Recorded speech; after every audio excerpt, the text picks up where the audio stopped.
Good morning, everyone. I hope we're doing good today. If you're doing good today, please wave your hands.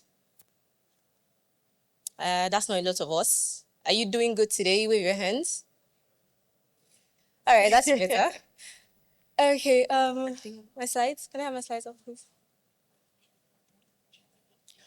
Okay. My name is Victoria Robinson, and I am an AI security researcher, cybersecurity analyst. And today we'll be talking about the myth of trust in open source security. So we're going to do a little exercise that I find fun, by the way. So we're going to do a put a finger down, open source security edition, by the way. So can I have 5 fingers up, please? Okay, do we have 5 fingers up?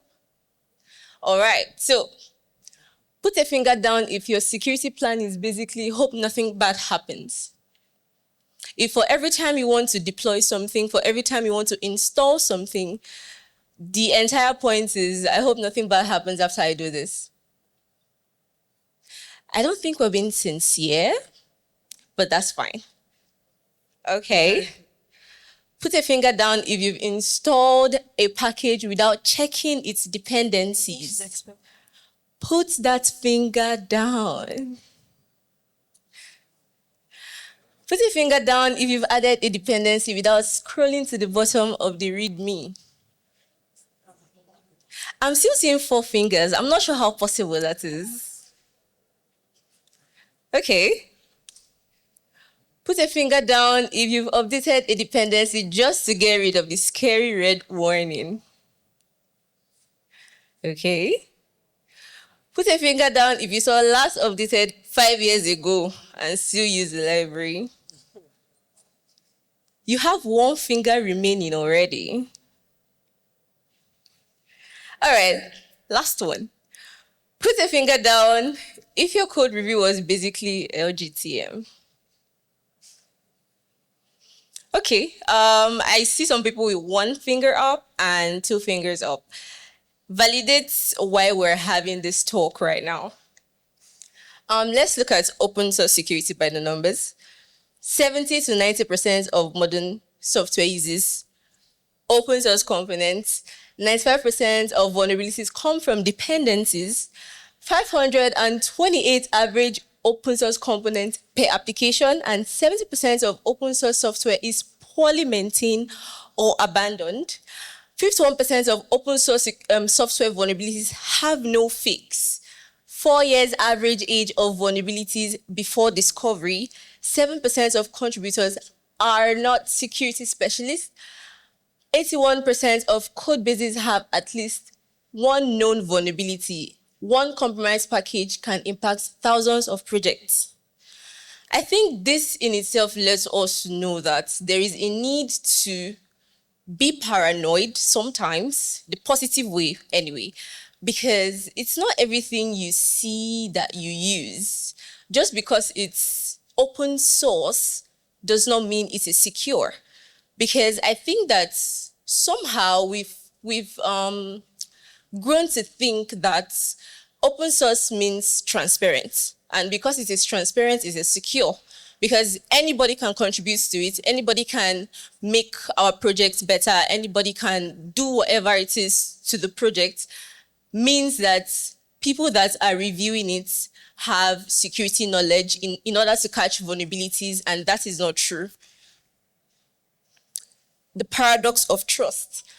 Trust is the core foundation of open source software, because open source software is built by a global community and depends on a mix of people trusting each other, technical checks, and active community oversight. But majorly, security incidents have shown that this trust-based system is under serious pressure. I think trust in itself is something so critical that in security, speaking of vulnerability, in our interpersonal relationships, we say vulnerability is strength, right? Vulnerability is a good thing. It means it helps your relationship grow.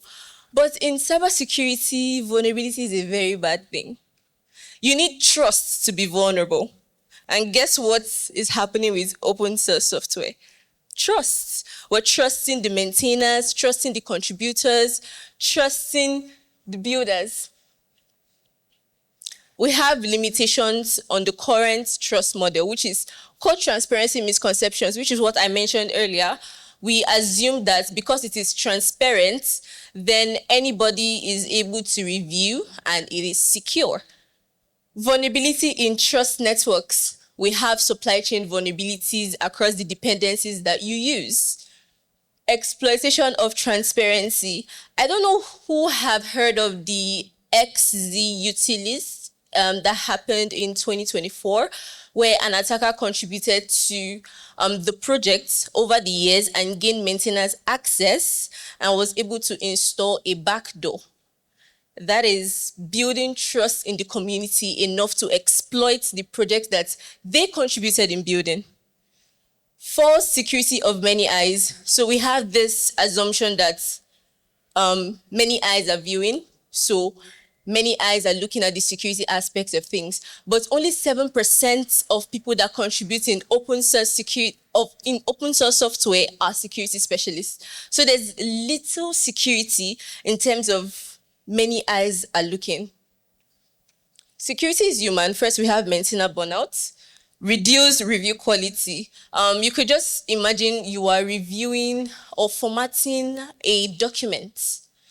After, let's say you have 50 documents to format, you will do very well formatting the first 3 to 10 documents, but the remaining 40 is going to be on vibes.